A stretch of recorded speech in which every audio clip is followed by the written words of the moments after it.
Tantor Audio, a division of Recorded Books, presents Holding Out for a Hero by K.L. Donn, narrated by Eva Caine and Jack Calihan. Chapter 1. Adeline. Miss James, I understand. Please believe me, I do. But we just can't hold your scholarship if you maintain lower than a B average and you're missing more classes than you're attending. Mrs. Kennedy appears sympathetic, but sympathy won't pay the bills. Sympathy won't put dinner on the table or a roof over our heads. Sympathy won't help me keep my 12-year-old brother Luke in school. He's been acting out more often the past few months, and I'm at a loss for what to do. Our mother doesn't care. She just drinks herself into oblivion. Even Luke doesn't realize how awful she's gotten with me, the violent and cruel outbursts she has. In some ways, I'm glad he doesn't know. In others, I wish he did. I wish he could see her for what she truly is, a cold-hearted bitch. Luke is the only reason I've stuck around since my 18th birthday 2 years ago. I would hate for him to fall through the cracks. He deserves a better life, which is the reason I accepted a scholarship for assistant veterinary care in large animals at the nearby college. I've loved animals my entire life, always been good with them. My teachers often joke that I'm a horse whisperer because I can get the meanest of animals to allow me to inspect them. Adeline, are you listening to me? Mrs. Kennedy asks with a sad smile. Yeah, I'm being kicked out because I can't manage my life. Standing, I start to leave when she calls me back. I'm not kicking you out, Adeline. You signed a contract that entailed a few requirements. You're doing this to yourself.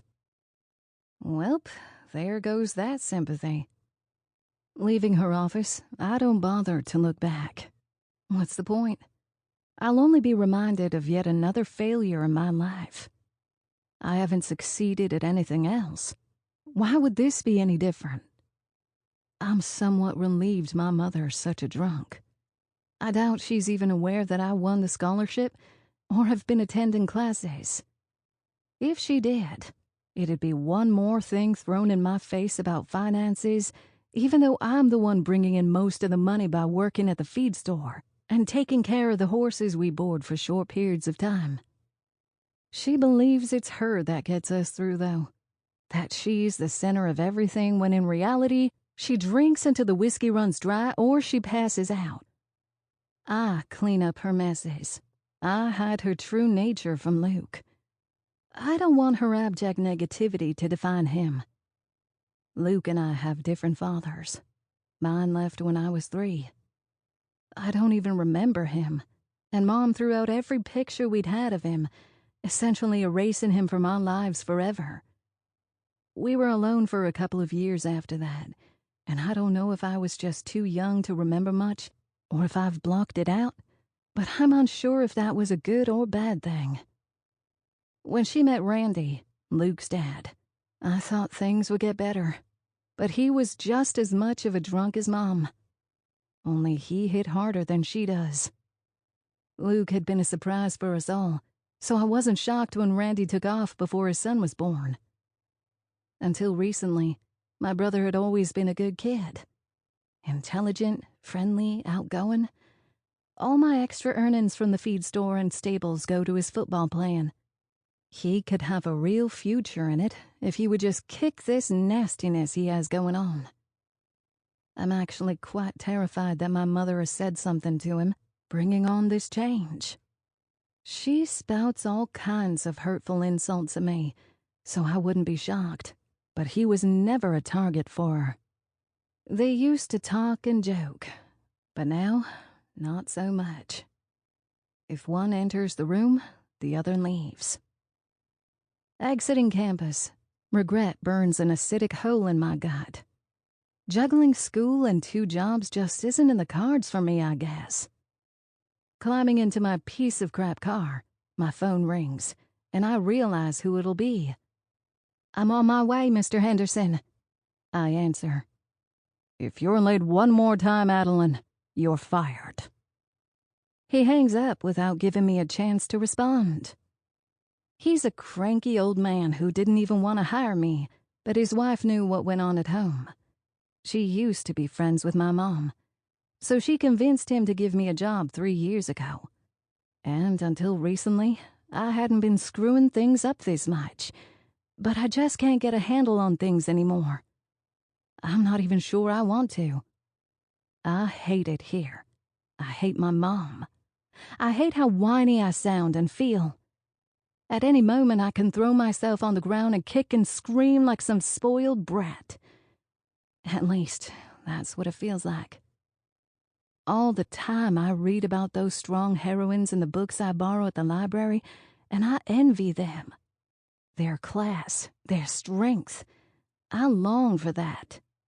To be strong and independent, grow a damn backbone.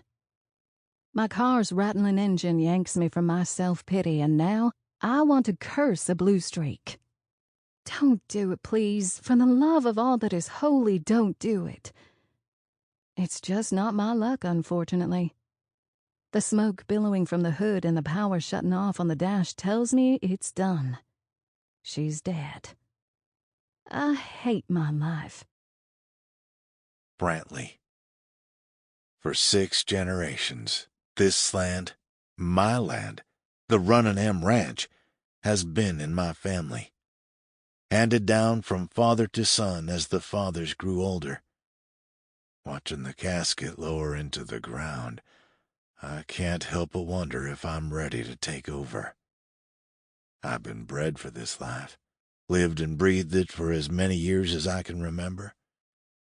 Losing my father to a car accident on the highway when he was on his way home from buying a particularly unstable and likely psychotic stallion wasn't how I imagined inheriting the ranch. He was too young to pass so soon, and I'm pissed as fuck about his stubborn nature and insistence that we buy that horse. As the only child of Lance and Christine Marbury, there was never a doubt I would inherit the RMR. My parents met and had me before they turned 20. Complications arose, and my mother was never able to get pregnant again. I know they wanted more children, but I was never made to feel like I wasn't loved. Pops is all I've got left now. My gaze strays towards him as he watches with rapt attention as his youngest son is put into the ground. His oldest son, Daryl, a man I've never met, might as well be dead to Pops. Daryl had never been interested in ranching. Dealing with cranky mares and horny stallions wasn't his thing. It was Dad's. So when Pops handed the reins over to Lance instead of the eldest sibling, Daryl was none too happy about it. After a not-so-prolonged legal battle, Daryl took off. No one has heard a thing from him since.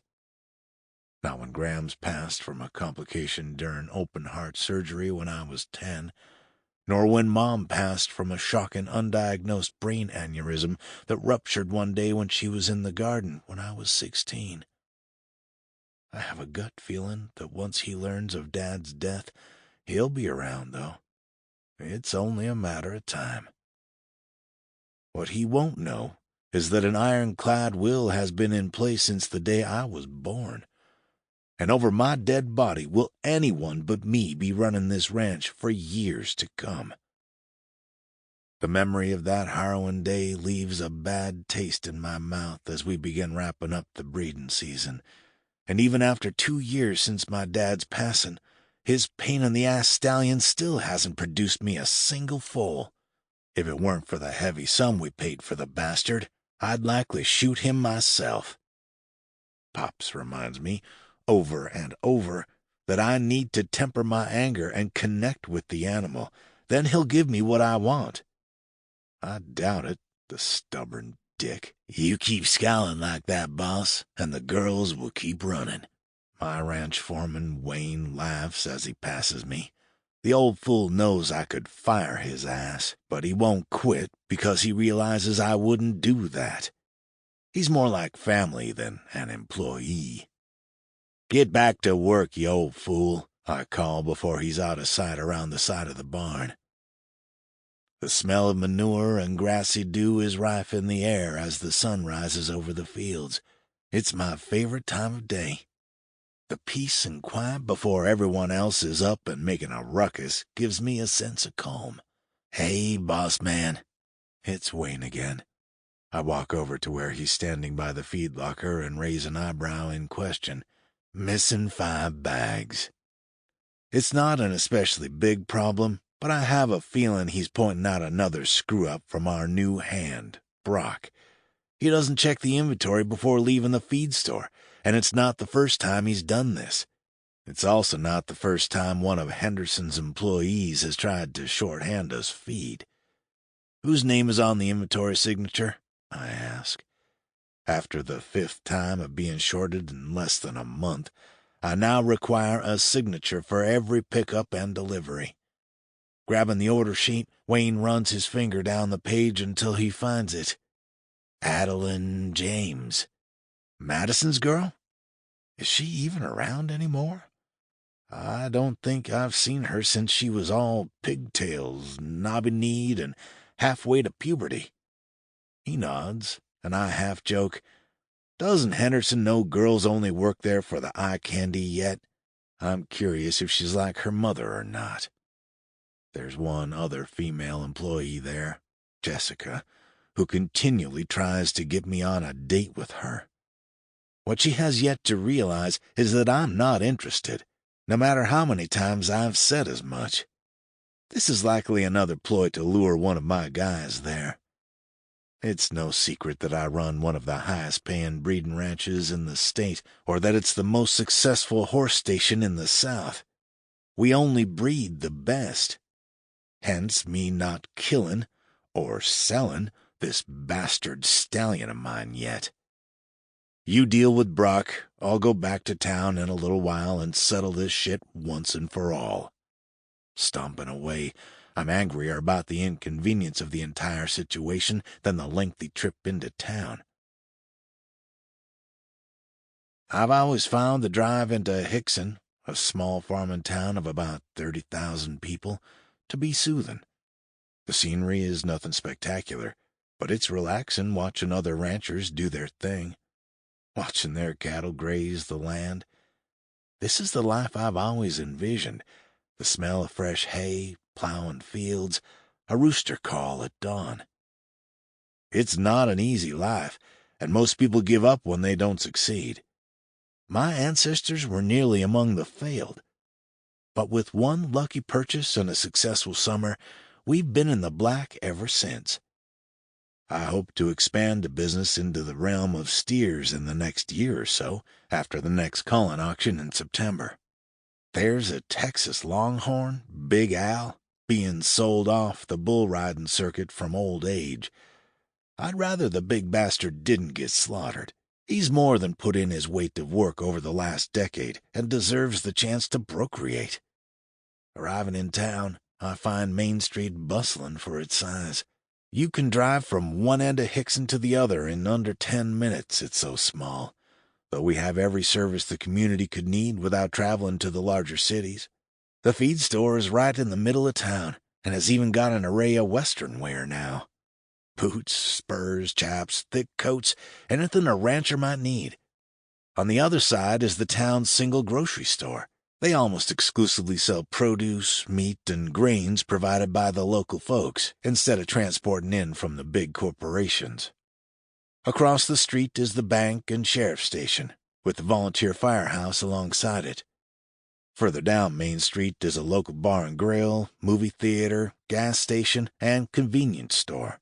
A dollar store and an ice cream, soda, and candy shop are being worked on for their fall opening. Hickson is increasing in population and size in a way it hasn't in over 100 years. Slamming my truck door as I hop out, I notice a young woman rushing around inside the store like her hair is on fire. As the doorbell ding announces my arrival, I hear Henderson yell, "Adeline, get back here and fix these bags." The same girl from the window rushes past me, seemingly not noticing my presence, and I'm awestruck by her scent. A mix of leather and lace, if lace had its own fragrance.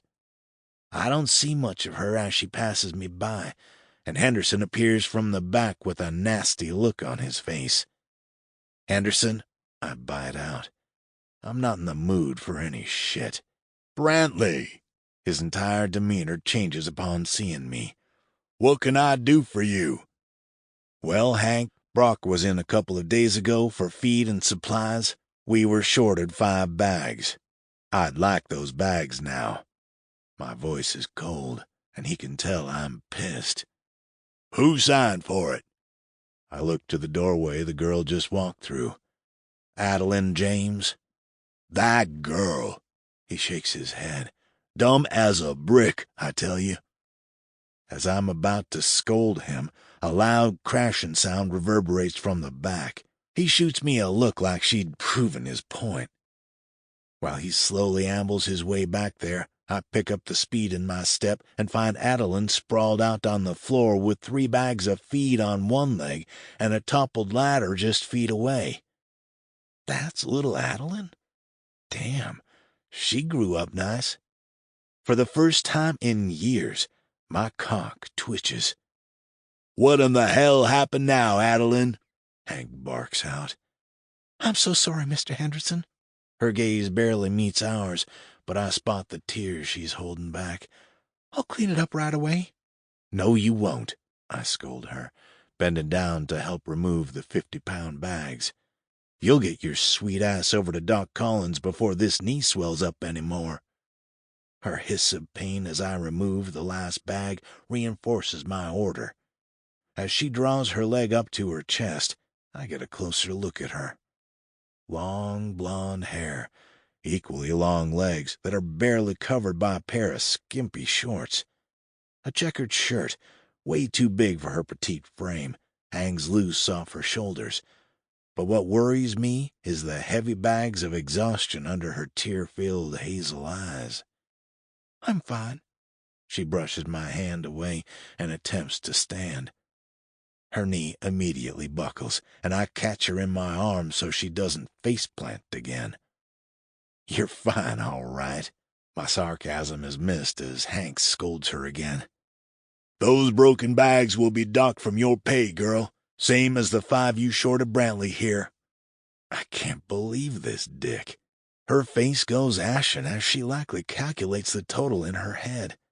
"My bags are paid for, Hank, and frankly, you shouldn't have her climbing this fucking ladder with these bags. Where's that son of yours?" The bastard is the laziest person I've met in my life. "I pay her to do the heavy lifting, and she probably stole those bags for her boarders." His accusation is uncalled for. I may not know the girl, but he's being uncharacteristically mean today. "I didn't sell this guy no feed," Adeline whispers. "Your signature's on the paperwork, girl. Don't lie." "It wouldn't have been me," I said softly, still holding her in my arms. "Would have been a young guy, dark hair, cocky-ass attitude from the Runnin' M Ranch. It was a few days ago." "That describes every cowboy who walks in here, but I haven't signed a delivery for the RMR in over 2 months. Her stare meets mine, and I'm lost in the little flecks of green floating in her irises as she silently begs me to believe her. Oddly enough, I do. "Well, Hank, looks like someone's been lying on deliveries then." I pull out my cell phone and send a quick text to Brock, figuring by now that Wayne has him up and running around, inquiring about which girl was working that day. "Don't matter. She's been screwing up too much lately. You're paying for these." Hank points to Adeline. My phone vibrates, and my suspicions are confirmed. "Jessica is the one who was helping Brock load the bags, Hank, not Adeline." Amused, I watch the old man's face turn red as he blusters his way out of an apology. "Tell you what, Hank, I'll take these 3 bags that fell with her and the 2 left over in the corner. Then you don't have wasted feed, and she doesn't have to pay for something that wasn't her fault." "Fine, whatever. Just get them out of here." He waves his hands at the bags. "Adeline, finish with the stock quickly. It's rodeo week, and I'm sure we'll have plenty of customers soon enough." The man walks away before I can tell him again that she needs to see a doctor. "Stay off this leg," I command the little nymph in my arms as she pulls away. "I'll be fine. I've got some cooling gel in my bag I can put on." It'd be more believable if she weren't leaning on things as she walked away from me. "I'm Brantley Marbury, by the way," I call after her. She doesn't turn around. Fuck, do I wish she would have needed my help a little more. Her soft curves against my sharp angles were the sweetest agony. She had to be a good 7 inches shorter than my 6'3" frame, fitting perfectly into the crook of my arm. She may be slight in weight, but she has some muscle tone in her fine-ass legs and slender arms. Whatever she does outside of the feed store is surely physically taxing. The more I think about her, the more I notice how tight my wranglers have become as my cock grows. The mere thought of having her close again stirs a desire in me that's been dormant for far too long. After carrying the bags of feed out to my pickup, I don't catch a glimpse of my little nymph again before I leave, and I realize I'd like to. See more of her, that is. And that's a first for me in a long fucking time. Chapter 2. Adeline. Refraining from screaming as I fell from the ladder was the hardest thing I'd ever done. I knew Mr. Henderson would be angry with me for not only causing a ruckus, but also breaking open the bags that landed on my leg. I had half hoped he wouldn't have noticed with his lousy hearing. Luck wasn't on my side, however, as he and the sexiest cowboy I'd ever seen walked through the back door. The way he stuck up for me and then helped me to my feet was something I'm unused to. His striking gaze bored into mine, like he could read my every thought, as tears silently streamed down my face while he pulled the heavy bags off me. The immediate pain that followed still hasn't passed 3 hours later. I've kept quiet about it, but moving my leg at all is beginning to wear on me. Thankfully, my shift is done in just over an hour. The only problem is I have to walk the mile home, then take care of the border horses, get dinner on the table for Luke, and figure out how to stay out of Mom's crosshairs after her waitressing shift at the local bar and grill. She'll likely have a fresh bottle of whiskey with her when she gets home. By morning, it'll be gone. The hour flies by, much to my regret, and before I know it, I'm in the sweltering heat, limping my way home. Sweat pours down my face and back, and I feel myself getting dizzy as the distance to home grows closer with each step.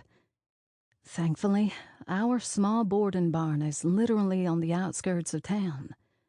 On a good day, this walk would be no problem, but today has just been one problem after another, and my knee is the worst of it. Seeing our cabin-like house come into view, I nearly weep with relief as I hear the horses in the barn. I realize they want to be watered down, fed, and then likely let out for a run. But I need to sit for a few minutes, grab myself some water and put ice on my knee as well. As I reach the porch steps, I'm once again saddened by the dilapidated state our home is in. The window shutters are falling off, the shingles on the roof needing replacing like 10 years ago, and I'm not entirely sure the porch should even be walked on anymore. Everything about this house screams poor. It screams of all my pain and anguish at staying behind. Becoming trapped in this town I used to love. Mom ruined that for me like she's ruined so many other things. After entering, I grab a glass of water and a bag of ice and sit on the bowed couch with thin cushions that feel like cardboard.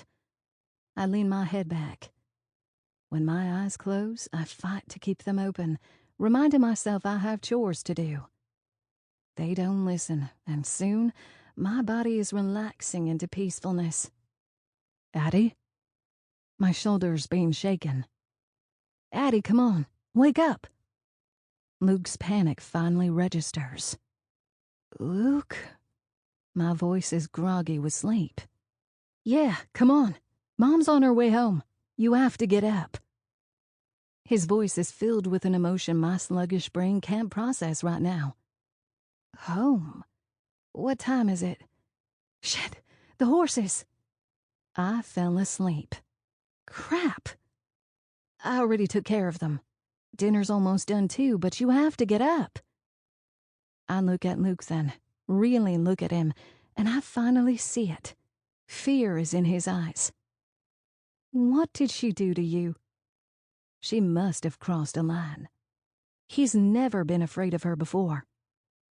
Nothing. His gaze flickers. Tell me, Luke. She just said some things.